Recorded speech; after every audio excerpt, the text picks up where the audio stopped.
As anticipation builds for the second season of Amazon Prime Video's The Lord of the Rings, The Rings of Power, fans can expect to dive back into Middle-earth with renewed vigor.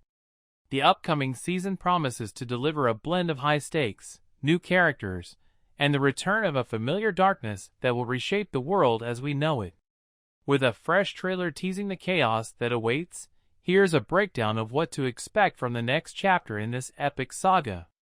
The teaser, which runs just shy of 2 minutes, offers a tantalizing glimpse into the escalating conflict at the heart of Rings of Power. One of the key takeaways is the official unveiling of more Rings of Power, a move that will surely tilt the balance of power across Middle-earth. Viewers also catch a look at Charlie Vickers reprising his role as Sauron, who has now fully embraced his malevolent identity, leaving behind the facade of Halbrand. The Dark Lord's return is set to upend the fragile peace in the realms, marking the dawn of a new era of darkness. The future of Galadriel, portrayed by Morphic Clark, looks particularly bleak as the showrunners have hinted at a dark path ahead. Her journey in Season 1 was marked by betrayal and the realization of her role in Sauron's rise. Now, she must grapple with the consequences of her actions, a theme that will undoubtedly play a central role in the upcoming episodes. The tension between her and Elrond, who has uncovered her secrets, adds another layer of complexity to the story, setting the stage for a gripping confrontation. Another intriguing subplot revolves around Galadriel's past, specifically her enigmatic reference to her husband, Celeborn, in Season 1.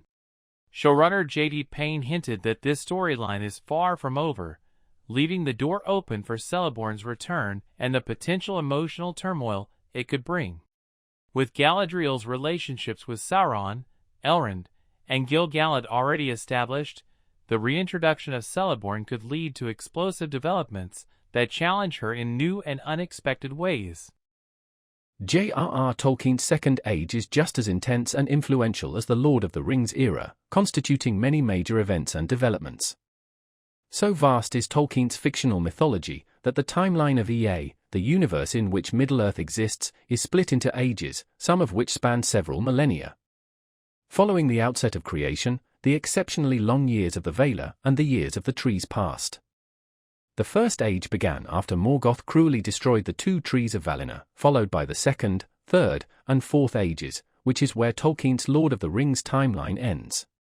For reference, The Hobbit and The Lord of the Rings both take place around 3,000 years into the Third Age, and it's Aragorn's coronation in The Return of the King that officially cuts the ribbon on the fourth.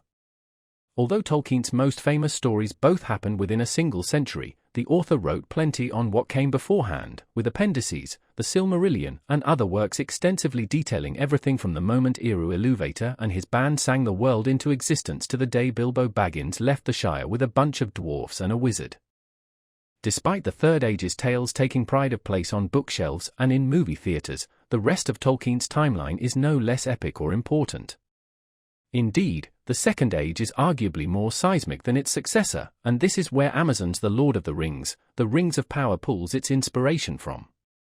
The 3,441 years that comprise J.R.R. Tolkien's Second Age can be explained through documentation of all its key moments.